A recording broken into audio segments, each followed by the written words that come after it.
perfecto. Dios es perfecto, Dios es perfecto. Y por eso dice aquí este salmo también, Salmo 18:30, en cuanto a Dios, su camino es perfecto. Acrisolada es la palabra del Señor, Él es escudo a todos los que a Él se acogen. ¿Por qué podemos acogernos a Dios? Porque vale la pena acogernos a la sombra de Dios y que Él sea nuestro escudo, nuestro defensor, porque Él es perfecto, porque Él es perfecto. Así que hay una relación directa entre el carácter de Dios, entre sus obras y entre su palabra. Hay una relación directa. Su carácter es perfecto, sus obras son perfectas porque su palabra es perfecta. Puesto que el carácter de Dios es perfecto, entonces sus caminos y también sus palabras son perfectas. Eclesiastés lo dijo el sabio allí, dijo, sé que todo lo que haces será perpetuo. No hay nada que añadirle y no hay nada que quitarle. Dios ha orado, así que delante de Él, Dios ha orado así para que delante de Él teman. ¿Qué está diciendo este versículo de este hombre? Recuerden, Eclesiastés fue escrito por un hombre sabio al final de su vida, cuando evalúa su vida y dice, no, mi vida me la gasté mal. La gasté mal, hice varias pruebas de en dónde estaba la razón de la vida y al final llegué a la conclusión que lo único que vale la pena es ¿qué? Es el temor del Señor, que lo único que vale la pena, el resto es vanidad en este mundo. Y ese hombre evaluando lo que nos dice allí es que no hay nada que añadirle a lo que Dios hace. Y uno podría tomar esa declaración muy de manera general y decir, está hablando de los 7 días de la creación. Pero yo creo específicamente que acá, como en muchos pasajes de las Escrituras, no está hablando de los 7 días de la creación, sino está hablando de lo que Dios hace en el día a día. Es decir, que si usted evalúa su vida, usted debería poder decir, confiando en los atributos que ya hemos visto, pero específicamente acá en la perfección de Dios, que no hay nada que añadir a su vida, porque lo que Dios ha hecho en su vida y ha permitido en su vida es perfecto, es perfecto. El problema de nosotros los hombres es que nos creemos más sabios que Dios. Y entonces siempre estamos dándole sugerencias. Siempre estamos diciendo, no, pero es que si mi vida fuera como la del otro, pero es que si yo tuviera lo que no tengo, pero es que a mí me faltó, qué sé yo, una nariz más esbelta, pero es que a mí me faltaron los ojos así, pero es que yo quisiera ser más inteligente, porque a mí como que me cuesta procesar algunas cosas. Eso no se lo estoy diciendo por algunos, sino por mí. Y a veces empieza uno esa queja y al final, ¿qué es lo que está cuestionando uno? La perfección de la voluntad de Dios. En su voluntad la vida de cada uno de ustedes es particular y es parte del plan perfecto del Señor. Así que la perfección de las obras del Señor nos debe a nosotros llevar a guiarlo y a reverenciarlo, no a cuestionarlo. No a cuestionarlo, sino a reverenciarlo. Además que hay un nivel en el que las Escrituras también nos muestran que la perfección de Dios va orientada también hacia la obra con su pueblo. Recuerden Efesios 2, del 2:10, Efesios 2, este es un versículo clave desde el 8, pero acá dice que somos nosotros hechura suya, que nosotros somos creación de Dios, que Él nos hizo. ¿Y eso qué significa? Que ¿cómo nos hizo? Perfectos. Y aquí en este versículo, de manera específica, está hablando del nuevo hombre, de la recreación que Él hace en nosotros cuando nos da fe. Y dice que esa persona es perfecta, ¿cierto? Que somos hechura suya, además creados como Dios es bueno, como Dios es perfecto, para nosotros hacer obras también buenas. Por eso podemos confiar en la obra de Dios. Dice Filipenses 2:13, porque Dios es quien obra en ustedes, tanto el querer como el hacer para su buena intención o para su buena voluntad. ¿Esto qué significa? Que lo que Dios está obrando en él, en cada uno de ustedes, parte de su perfección. Y es perfecto. Es así porque Dios lo determinó. Entonces nosotros, al entender que los planes de Dios son perfectos, eso debe darnos un absoluto descanso.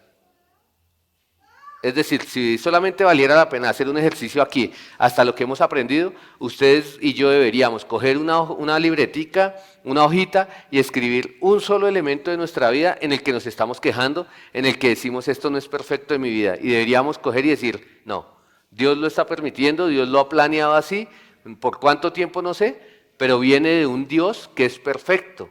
Entonces yo no puedo cuestionar, ni debo indagar absolutamente nada. Así es. Filipenses 1:6, estoy convencido precisamente de esto, que el que comenzó en ustedes la buena obra la perfeccionará hasta el día de Cristo Jesús. Él la va a terminar, pero es una obra de Dios. Es una obra de Dios y esto no tiene que ver con el narcisismo de nosotros creernos mejor que otras personas, de creernos mejor que los incrédulos, sino de confianza en el entendimiento que como somos obra de Dios, es perfecto lo que está pasando en nuestras vidas para los planes perfectos y un día Él los va a terminar y vamos a ser presentados como la iglesia delante del Señor Jesucristo. Entonces, ¿cuál debería ser nuestra respuesta, hermanos? Salmo 94, porque tú, oh Señor, me has alegrado con tus obras. Cantaré con gozo ante las obras de tus manos. ¿Qué deberíamos hacer nosotros? Tener gozo. Un gozo que posiblemente nos lleve a cantar. Si usted no expresa el gozo así de esa manera, como lo revela las Escrituras, que tiene que ver con la llenura del Espíritu Santo, bueno, tener gozo en medio de las dificultades, ver su vida, ver la creación de Dios y usted poder decir, cantaré con gozo ante la obra de tus manos. Salmo 107, ofrezcan también sacrificios de acción de gracias y hablen de sus obras con cánticos de júbilo. Hay que hablar, hay que contar de las obras del Señor, no de algunas, de todas son perfectas. Hay algunas que nos gustan más a nosotros. No, es que yo estaba mal y el Señor me dio salud. Claro, ¿a quién no le va a gustar eso? No, es que yo estaba pasando por un tiempo sin trabajo y el Señor me ayudó, me envió provisión, por supuesto que nos gusta eso. Pero también, ¿por qué no hablar? No, yo era un pecador y el Señor me disciplinó. El Señor trajo sufrimiento a mi vida para que yo aprendiera, pero su obra es perfecta. Entonces hay que hablar de las obras del Señor, ese es nuestro sacrificio. Filipenses 2:12 y 13, así que amados míos, tal como siempre han obedecido no solamente en mi presencia, sino ahora mucho más en mi ausencia, ocúpense de su salvación con temor y temblor, porque Dios sí es quien obra en ustedes tanto el querer como el hacer para su buena intención. Como creyentes, esto siempre debe quedar claro, nosotros no obramos para nuestra salvación, sino que lo que nos mandan las Escrituras es hacer ¿qué? A ocuparnos en nuestra salvación. Es decir, que nosotros debemos vivir nuestras vidas con reverencia bíblica, con confianza en Dios, con confianza en su palabra, e incluso dice allí que con temblor. Esa es una palabra a la que nosotros le hemos quitado peso. Con temblor, ¿no? Con reverencia, debemos temer a Dios. En realidad sí, ese temor de Dios es entender que las obras de Dios, que Él es perfecto, que sus obras son perfectas, que Él está produciendo en nosotros un deseo perfecto de ir hacia la santidad, nos debe llevar entonces a tener temblor en cuanto a la seriedad de la vida cristiana. La vida cristiana es seria, es algo que nosotros no debemos tomar a la ligera, pero también en cuanto a la necesidad de ser humildes, que nos conduce a nosotros a no confiar en nuestras propias obras, a no confiar en nuestra propia sabiduría, sino vivir en dependencia de Dios. Este versículo es maravilloso porque nos pone una carga de ocuparnos, de trabajar, de responder a la obra de Dios, pero al mismo tiempo nos da el descanso y nos dice quién es el que está haciendo la obra. Dios, Él es el que produce en ustedes tanto el querer como el hacer. Es un versículo que debemos entender así, como humillación, como dependencia de Dios. Entonces, las obras de Dios son perfectas, pero como lo hemos dicho, también la voluntad de Dios es perfecta. ¿Por qué? Porque está fundada y porque viene de su carácter que es perfecto y que es santo. Cuando alguien le promete algo, usted hasta duda, porque usted siempre dice, ¿con qué intención viene este ahora? ¿Con qué intención tiene? Llegan y de su trabajo le mandan, le dicen algo, le hacen un halago y usted dice, uy, ¿ahora qué favor me van a pedir? Entonces siempre como que hay intenciones en los hombres que podemos dudar. Podemos nosotros hasta dudar de nuestras intenciones, porque muchas veces nosotros evaluamos y uno dice, ¿yo por qué estoy actuando así? Y uno se da cuenta que el corazón de uno es perverso, ¿cierto? Y que las intenciones son malas, pero cuando algo viene de Dios, nunca vamos a poder decir, ¿y ahora con qué traerá este? No, sino que debemos es confiar y descansar en que su carácter es santo y entonces su voluntad es perfecta. Esto trae implicaciones tremendas. El propósito y el plan de Dios para nosotros entonces son dignos de absoluta confianza, hermanos. Son dignos de absoluta confianza. Nosotros deberíamos confiar en Dios y obedecer su palabra y las escrituras con absoluta confianza. ¿Les ha pasado que leen las escrituras, encuentran un mandato y tienen una reacción de duda en obedecerlo? Sí, no seamos mojigatos los que a mí no, yo salgo corriendo de una vez. Uno dice, pero ¿será que sí es así? ¿Y será que si lo hago no me trae consecuencias lógicas que para mí son como malas? ¿Y eso por qué pasa? Porque desconfiamos del carácter santo de Dios. Desconfiamos de que Dios es un Dios, que su voluntad es buena. ¿Qué debemos hacer nosotros? Este pasaje es conocido. No se adapten a este mundo, sino transfórmense mediante la renovación de su mente para que verifiquen cuál es la voluntad de Dios, lo que es bueno, aceptable y perfecto. Cuando usted actúa en consonancia con el entendimiento de que la voluntad de Dios es buena, cuando usted entiende que Dios es perfecto, entonces, ¿qué dicen las Escrituras? Que usted va a saber que la voluntad de Dios es buena o que usted va a hacer ¿qué? No se adapten, sino transfórmense. ¿Para qué? Para que verifiquen, para que comprueben. ¿Qué significa esto? Que cuando usted ya sabe que hacerle caso a Dios, que confiar en Dios es bueno y usted lo hace, entonces ¿qué va a venir a su vida? Una mayor confianza porque usted verificó, usted comprobó, usted se aseguró por su propia experiencia que Dios de verdad es perfecto. Y eso es lo que nosotros hacemos en la vida cristiana. Cuando no confiamos, viene la inmadurez, viene la duda y entonces viene el pecado. Cuando confiamos, entonces viene la obediencia, obedecemos y viene certeza. ¿Y esa certeza qué nos va a llevar? A nuevamente poder obedecer. Pero es un ciclo que nosotros tenemos que romper. Porque si usted lo que hace es todo el tiempo es desconfiar de la voluntad de Dios, pues todo el tiempo lo que va a estar haciendo es desobedeciendo. Entonces tenemos que entender que a nosotros lo que nos corresponde es, si la voluntad de Dios es perfecta y si su obrar es perfecto, entonces nosotros tenemos que hacer lo que Él nos dice. En este caso es no conformarnos, no adaptarnos a los preceptos de este mundo, sino cambiar nuestra forma de pensar y transformar nuestra manera de pensar entendiendo cómo es su voluntad, que su voluntad es buena. Eso significa que todo lo que hace Dios es recto, que todo lo que Él hace trae un provecho, trae un beneficio. Para Él, por supuesto, pero también para su pueblo. Si Dios dice algo en las Escrituras, así nos cueste obedecerlo, debemos obedecerlo. ¿Por qué? Porque trae un beneficio. Eso es bueno, pero además es aceptable o agradable. Y esa palabra se refiere precisamente a eso, algo que es aprobado, algo que es agradable, algo que es aceptable. Y ustedes dicen, pero muchas veces hacer la voluntad de Dios no es agradable. Sí, puede que no sea agradable al comienzo, pero yo le aseguro que es más agradable que el pecado. Y eso es lo que Satanás quiere. Satanás todo el tiempo quiere ponernos como si el pecado, como si obedecer a Satanás fuera más agradable, pero ¿cómo es el pecado?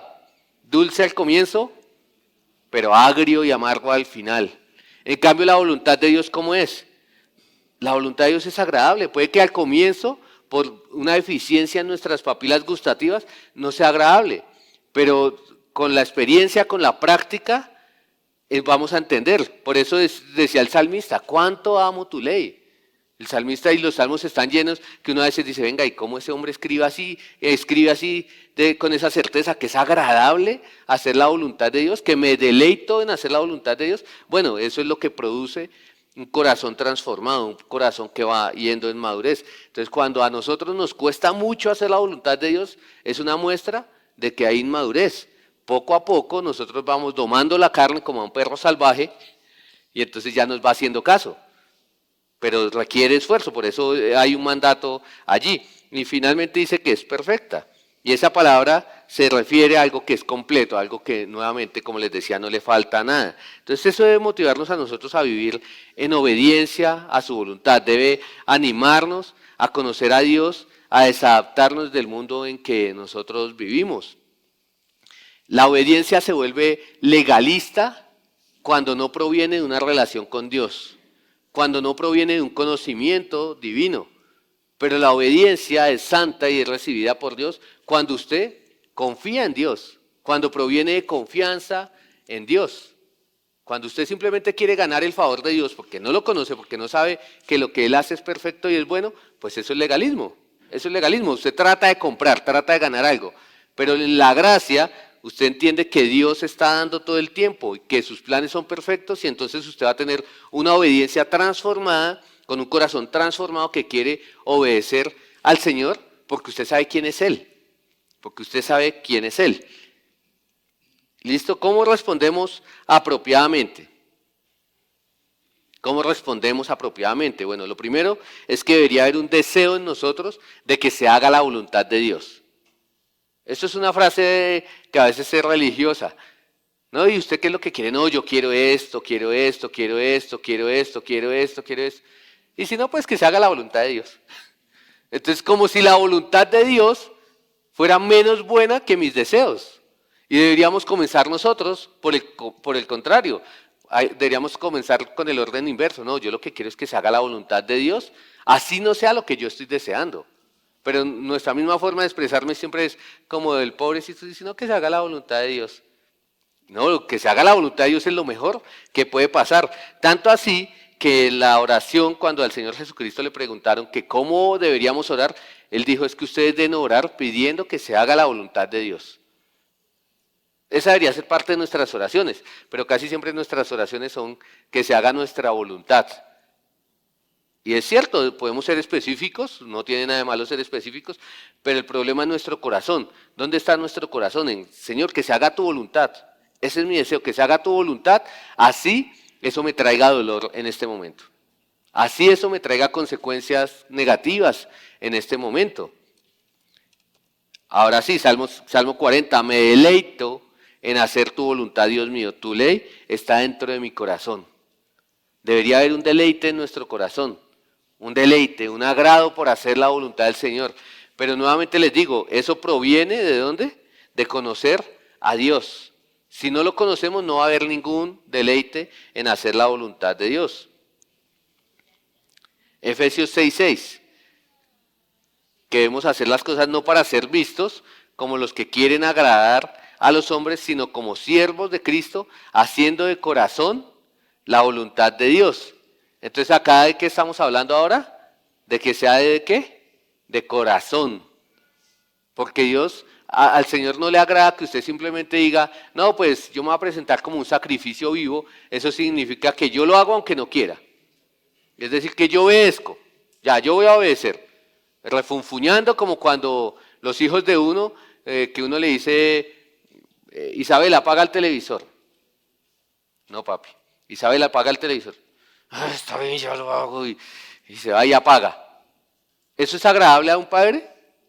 No. ¿Por qué? Porque aunque hubo obediencia, no fue de corazón. Y así es lo que Dios desea. Si nosotros conocemos su perfección, entonces nuestra obediencia no debe ser obediencia solamente, aunque si somos sinceros, en muchas ocasiones nuestra obediencia nos forzamos a obedecer, pero con el tiempo, y debemos trabajar en eso, en conocer más a Dios para que nuestra obediencia sea una obediencia de corazón, sea una obediencia de corazón. Incluso como lo está mostrando allí en Efesios 6, que está hablando en el contexto del servicio a los amos, que debe ser de corazón, pero es algo que puede traspolarse perfectamente a nuestra obediencia al Señor.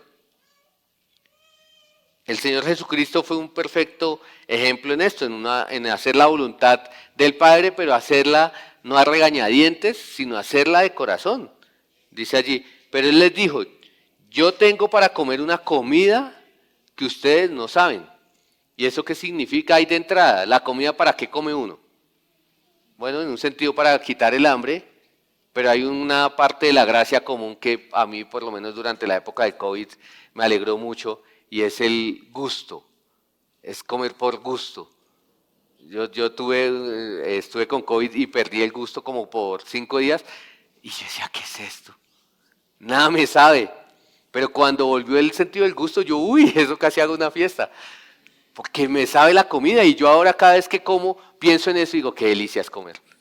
De verdad es parte de la gracia común porque no es solamente para los creyentes, es para los incrédulos. Pues aquí el Señor Jesucristo lo que estaba diciendo es que su deleite, lo que suple sus necesidades, pero lo que suple su gusto, lo que le provee satisfacción, es llevar a cabo la obra de Dios. Eso es lo que a Él le provee satisfacción. Eso es maravilloso. Mi comida es hacer la voluntad y llevar a cabo su obra, dice allí el versículo 34. Luego Juan 5:30. Yo no puedo hacer nada por iniciativa mía. Como oigo, juzgo, y mi juicio es justo, porque no busco mi voluntad, sino la voluntad del que me envió. ¿Qué busca usted cuando comienza el día? Su voluntad. La verdad, seamos sinceros. Todo el tiempo estamos pensando en nuestra voluntad, en qué queremos hacer, en qué nos provee algo bueno, en qué nos provee satisfacción. Todo el tiempo queremos hacer nuestra voluntad, pero Jesús dice, no, mi día a día es hacer la voluntad, ese es mi plan. Mi plan A es hacer la voluntad de Dios, mi plan B también, y así hasta donde lleguemos. Siempre es hacer la voluntad del Señor. Entonces, la voluntad del Señor es perfecta, ¿cierto? Dice, la ley del Señor es perfecta, que restaura el alma. El testimonio del Señor es seguro, que hace sabio al sencillo. Deberíamos buscar la sabiduría en la palabra de Dios, ya que la palabra de Dios es perfecta y allí encontramos nosotros la voluntad revelada de Dios. Nosotros no tenemos que andar ahí como tocando en un espacio negro a ver dónde encontramos la voluntad de Dios. No, la voluntad de Dios es revelada y es perfecta. Y es revelada, Dios la dio a conocer. Eso es maravilloso porque no tenemos que andar nosotros investigando. Allí perfecto se traduce como algo que denota que es completo, que es sano, que es sin tacha alguna, que es sin mancha. Que es sin mancha, entonces que es confiable, que es confiable. Las palabras del Señor son palabras puras, plata probada, en un crisol en la tierra 7 veces refinada. Recuerdan que lo vimos la vez pasada, que significaba que la plata fuera probada 7 veces por un proceso de exponerla al calor y de limpiarle las purezas, significaba que es perfecta, que no hay impurezas después de 7 veces. La palabra del Señor es así, es probada en crisol en tierra, es decir, que es perfecta. Las Escrituras son confiables para conocer la voluntad de Dios. En las relaciones matrimoniales pasa algo, y es que, o en todas las relaciones, y es que siempre estamos intentando adivinar lo que el otro quiere, en vez de hablar, en vez de preguntar. Pues cuando estamos hablando de una relación, de la relación principal, que es la relación con Dios, a veces actuamos igual. Queremos adivinar cuál es la voluntad de Dios, pero la voluntad de Dios está revelada y Él la dio a conocer, entonces no tenemos que andar como un investigador a prueba y ensayo. Voy a probar por acá, voy a probar por acá. No, la voluntad de Dios está revelada. Por eso, como dijo Pablo, inspirado por el Espíritu Santo, hablando de la inspiración de las Escrituras, dice que toda la palabra es inspirada por Dios. Es decir, que sale de la boca de Dios, es exhalada de la boca de Dios. Y si viene de la boca de Dios, entonces, ¿qué podemos esperar nosotros de la palabra de Dios? Sino otra cosa que perfección. Eso es lo que encontramos en las Escrituras. Pero nosotros debemos confiar en eso, porque muchas veces la mente carnal con la que todavía estamos lidiando nos lleva a desconfiar de la palabra de Dios. Usted está leyendo y usted dice, ¿pero será que sí es eso lo que dice? Pero eso está como duro. Eso, tal vez no es así, tal vez yo estoy entendiendo mal. Y casi siempre buscamos, como decimos acá en Colombia, buscarle la comba al palo para tratar de encontrar un salvaguarda o un plan B que me haga no cumplir directamente la voluntad de Dios. La voluntad de Dios es inspirada, procede de Él. Entonces nuestra actitud hacia la palabra de Dios es esta, como decía el salmista, cuál bienaventurado es el hombre que no anda en el consejo de los impíos, ni se detiene en el camino de los pecadores, ni se sienta en la silla de los escarnecedores, sino, entonces, ¿qué deberíamos hacer nosotros? En la ley del Señor está su deleite. En su ley medita de día y de noche. Medita de día y de noche. Pensamos en eso. Proactivamente decidimos meditar. Decidimos. Porque si usted no decide en qué va a pensar, usted va a pensar en cualquier cosa. Y en algunas cosas necedades. Como digo yo, perdónenme la palabra, bobadas. A veces uno se la pasa todo el tiempo pensando bobadas. Y eso es perder el tiempo y alimentar la carne. Entonces uno debe decidir qué va a pensar. Y entonces, ¿qué va a pensar? En la palabra de Dios. Por eso hay que leerla, por eso hay que memorizarla. Y entonces tenemos algo para meditar.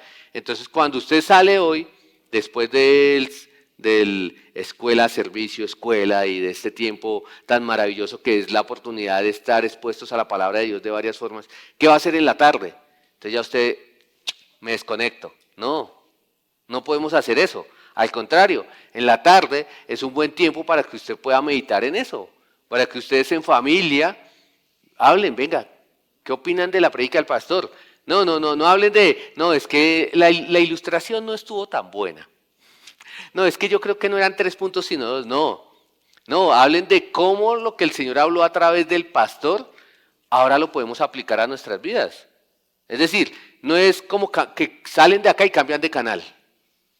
No, es continuar una vida y eso debe ser así siempre en la meditación de la palabra del Señor. Y así vamos entonces nosotros a tener deleite. De lo contrario, no vamos a tener deleite. Debemos hacerlo de manera decisiva. Por eso dice David allí, me deleitaré en tus mandamientos, los cuales amo. Levantaré mis manos a tus mandamientos, los cuales amo. Y meditaré en tus estatutos. Esa debe ser nuestra meta. Pero usted no puede decir sencillamente, ya, de la noche a la mañana, amo la palabra de Dios. Hay que trabajar en eso. Dice el Salmo 119, en uno de sus versículos, por tanto, amo tus mandamientos más que el oro. Sí, más que el oro fino. Por tanto, estimo rectos todos tus preceptos acerca de todas las cosas y aborrezco todo camino de mentira. Entonces aceptamos la voluntad de Dios, nos deleitamos en ella y hacemos los ajustes que debamos hacer en nuestras vidas, y eso es el arrepentimiento. Eso es el arrepentimiento, que si usted se deleita en Dios y se deleita en Él, lo conoce, se deleita en Él y ajusta su vida, eso es arrepentimiento. No es tratar de buscar otra alternativa, es tratar siempre de buscar cómo nos ajustamos a la voluntad de Dios. Hacer como Esdras, que ya lo vimos la semana pasada. Esdras había dedicado su corazón a estudiar la ley del Señor, a practicarla y a enseñar sus estatutos y ordenanzas en Israel. Ahí deberían estar nuestros esfuerzos, en meditar en la ley de Dios, en estudiarla, en inquirir en la ley del Señor. Para finalizar esta primer enseñanza acerca de la eternidad de Dios. Creo que estas no las puse acá. Entonces, algunas implicaciones. Sí. Algunas implicaciones deberían producir en nosotros confianza contra las dudas. Si la voluntad y las obras de Dios son perfectas, debería proveer a nosotros confianza contra las dudas más grandes. Todo lo que Dios ha hecho, en general y en particular, o hará alguna vez en el universo, en cada uno de nosotros, entonces, ¿cómo es? Es perfecto. Es perfecto. No tenemos que entenderlo, tenemos que aceptarlo con la fe. Es perfecto. Así que hay alguna frase que nosotros deberíamos quitarnos cuando hacia Dios, y sobre todo cuando lo hacemos con la actitud incorrecta, y es ¿por qué? ¿Por qué? Si no deberíamos todo el tiempo estar diciendo, bueno, Señor, esto es perfecto. Así tú lo has querido. Pero generalmente nosotros, ¿qué estamos diciendo? No, ¿por qué? O sea, no es, Señor, yo quiero saber por qué para alabarte más. No, es una frasecita que es diferente. ¿Cómo es? ¿Por qué? ¿Y por qué, Señor?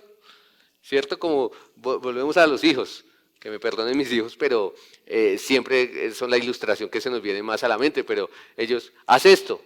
¿Y por qué? Porque nada, es que lo haces. Entonces, nosotros conociendo quién es el Señor, conociendo su voluntad, deberíamos descansar en eso. Deberíamos descansar en que todo lo que Él hace es bueno. Eso nos asegura que Dios no cambiará también. Si Dios es perfecto y no se puede completar, añadir ni quitar, Él no va a cambiar. Lo que quiere decir que sus promesas, ¿cómo son? perfectas y sí y amén, eso se van a cumplir. Y entonces nos aseguran que Dios es digno de confianza, que Dios es digno de confianza. ¿Alguna pregunta aquí acerca de la perfección de Dios? ¿Alguna? ¿No? ¿Seguros? Listo.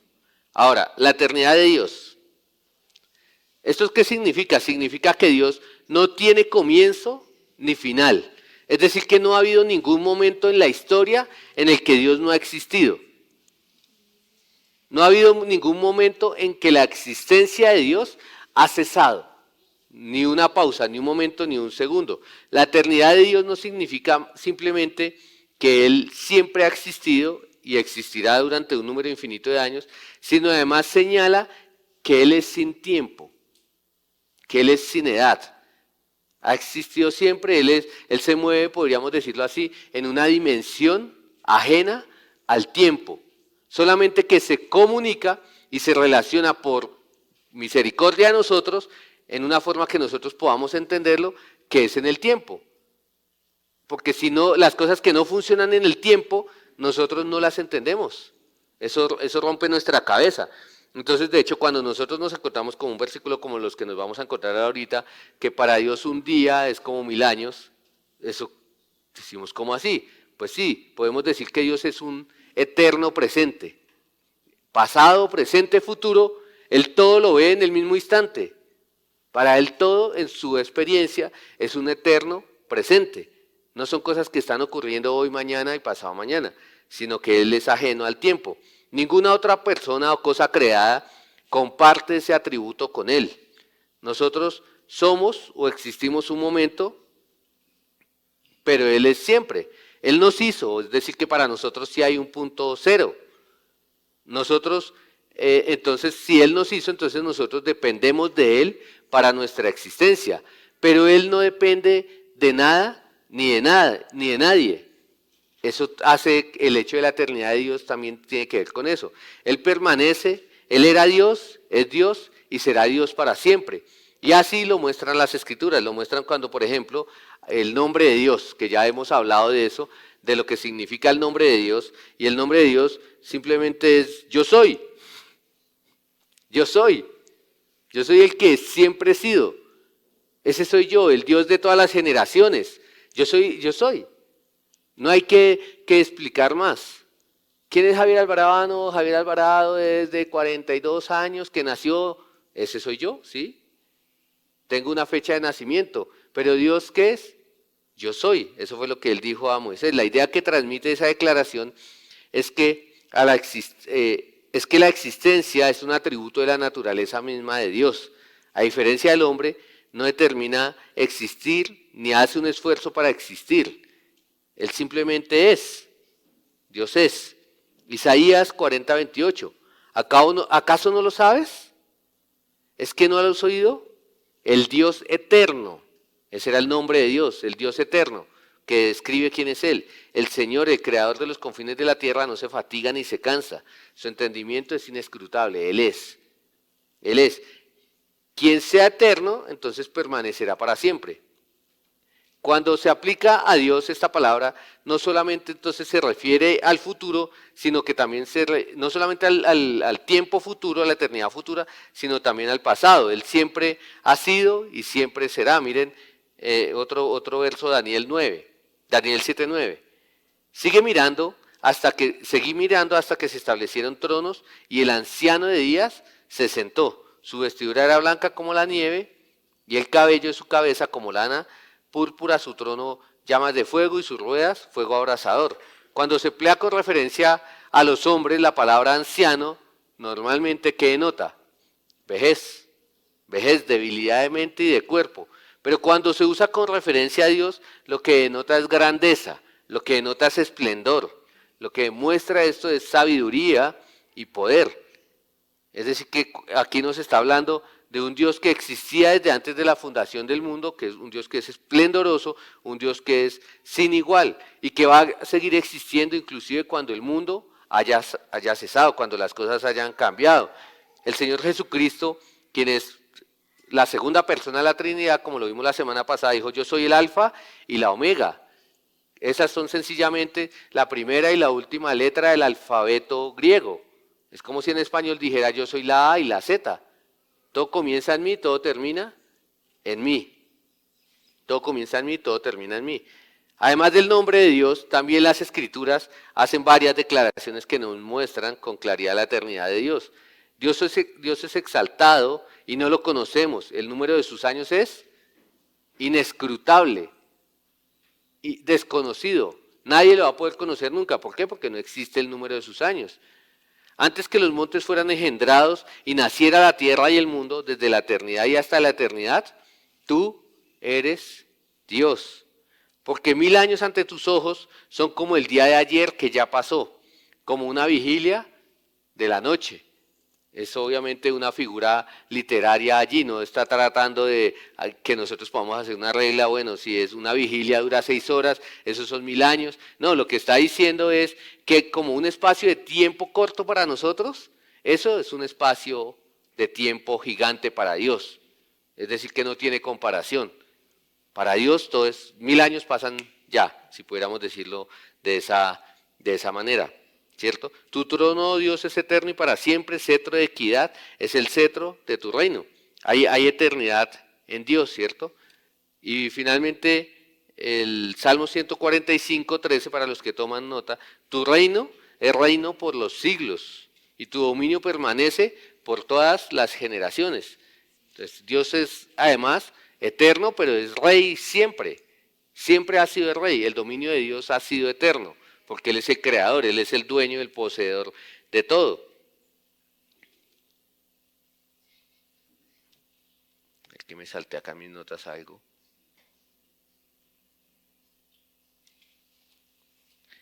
También podemos decir algo importante acá, y es que la palabra de Dios es eterna. La palabra de Dios es eterna. Como Dios es eterno, su palabra también es eterna. Isaías 46, una voz dijo, clama. Entonces se respondió, ¿qué de clamar? Que toda carne es como la hierba y todo esplendor es como la flor del campo. Nosotros somos limitados, pero la palabra de Dios no.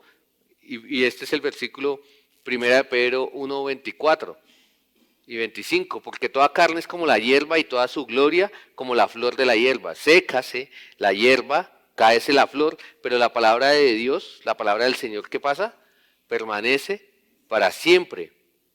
Esa es la palabra que a ustedes les fue predicada. Entonces la palabra del Señor, como Dios es eterno, su palabra es eterna. Eterna, permanece para siempre. Su salvación y cuidado por su pueblo también son eternos e incondicionales.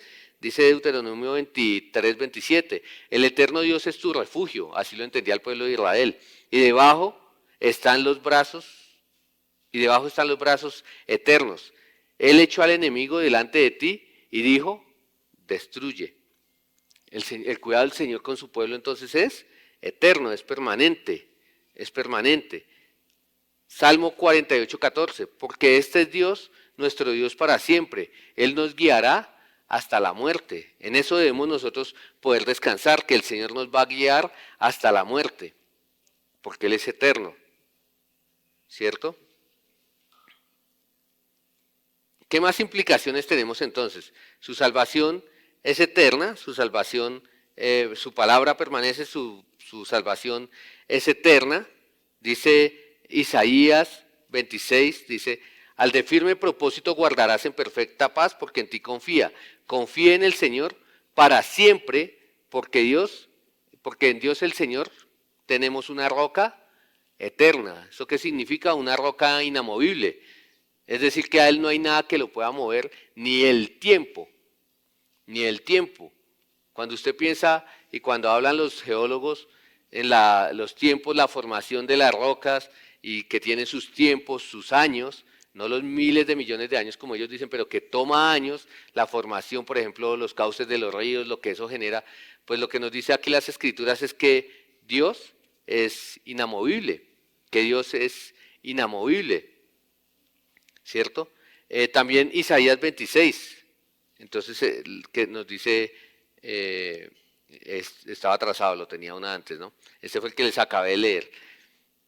Isaías 40, 28, nuevamente, ¿cierto? Entonces nos está diciendo que si no lo sabes, que el Dios eterno, el creador de los confines de la tierra, no se cansa ni se fatiga. Él no se cansa.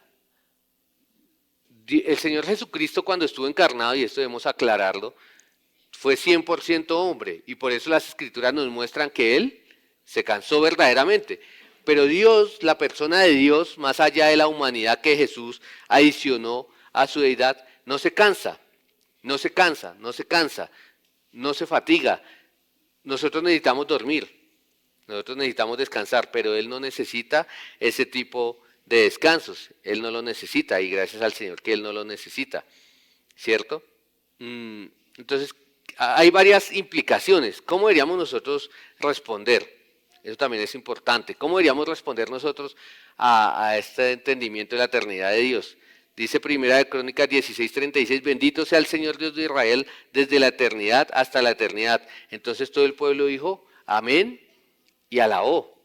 Entonces nosotros deberíamos exaltar a Dios, bendecirlo, porque Él es un Dios eterno. Eso debería haber en nuestros corazones, bendecirlo y exaltarlo porque Él es un Dios eterno.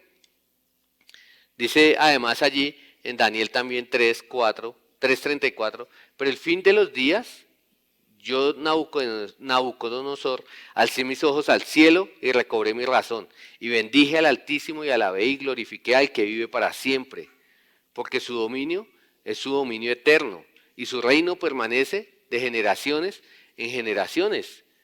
Entonces, ¿qué hay en nosotros? Alabanza. ¿Qué hay en nosotros? Exaltación, humillación, arrepentimiento, reconocer quién es el Señor. ¿Por qué? Porque Él es eterno y nosotros no. Piense una vez más en esa frase, en esa expresión del anciano de días. ¿Qué denota normalmente una persona anciana? Sabiduría. Es decir, si usted tiene necesidad de un consejo, ¿a quién debería usted recurrir? ¿A un niño? Viéndonos en un nivel de exageración, por supuesto a un niño no. ¿A un adolescente? No.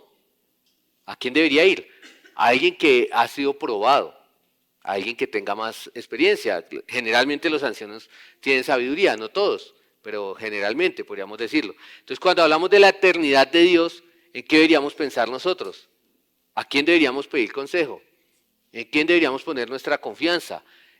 ¿En niños como nosotros, que tenemos muy poco tiempo de vida y muy poca experiencia, o en el Señor, que es eterno, ¿cierto? Por eso las Escrituras relacionan la eternidad con Dios, con nuestra confianza y nuestra alabanza en Él, a Él. Dice Pablo en 1 Timoteo 1:17, por tanto, al Rey eterno, inmortal, invisible, único Dios, a Él sea honor y gloria por los siglos de los siglos. Al Dios eterno, inmortal, sea honor y gloria. Eso es salir de nuestros corazones entonces cuando entendemos que Dios es eterno. Un sentido de admiración y de confianza. Entonces así cerramos este segundo atributo del día de hoy. No nos da el tiempo para más, pero tenemos un baúl bastante grande y vamos a ir sacando de ahí hasta donde nos dé la próxima semana, que ya acabamos nuestra escuela. Preguntas. Preguntas hasta acá. Preguntas de este atributo, puede ser de otros. ¿Preguntas hasta acá? ¿No? Listo. Entonces hagamos una cosa, terminemos en una oración y pueden ir ustedes al tiempo del café. Bendito Dios, gracias porque en definitiva tú eres diferente a nosotros. No permitas que nosotros tratemos de compararte con nuestras debilidades, de comparar inclusive cuando vemos esas cosas buenas, esos dones que has puesto en nosotros, de tratar de que simplemente tú eres un poco más que eso, que si nosotros perdonamos, tú eres un poco más perdonador, o que tú eres un poco más misericordioso. Sencillamente hay un abismo insondable, una separación inentendible entre tú y nosotros, Señor. Tu carácter es perfecto, Señor, y eso genera admiración, Señor. Eso genera un sentido de insignificancia, Señor. Ayúdanos a verte como eres revelado, no como la cultura, no como nosotros mismos hemos querido creerlo. Ayúdanos a postrarnos a las escrituras y que todas esas descripciones que a veces pasamos por alto, de los nombres que la Biblia te da a ti, de los atributos que las escrituras relatan de quién eres tú, no los pasemos por alto, sino que meditemos en ello y de acuerdo a eso organicemos nuestras vidas, nos arrepintamos y si hasta este momento habíamos tenido una actitud de andar cuestionando tus planes, de andar cuestionando tu voluntad, de andar quejándonos, Señor. Quizás la cambiemos porque entendemos que tu plan es perfecto, tu obra es perfecta, Señor. Muchas gracias por este día, muchas gracias porque nuestros días se acaban, nuestra carne envejece, Señor, nuestra inteligencia se acaba, los recursos, pero tú permaneces para siempre y esa es la roca sobre la que queremos estar cimentados y fuertemente arraigados, Señor. Muchas gracias y ponemos de presente y delante tuyo todo este día de adoración, el servicio y que ahora podamos ir a descansar. Trae pronto a nuestros hermanos que vienen para el servicio y a nosotros proveenos un tiempo de descanso acá, pero para nuevamente poder concentrarnos en tu palabra. Oramos así en el nombre del Señor Jesucristo. Amén.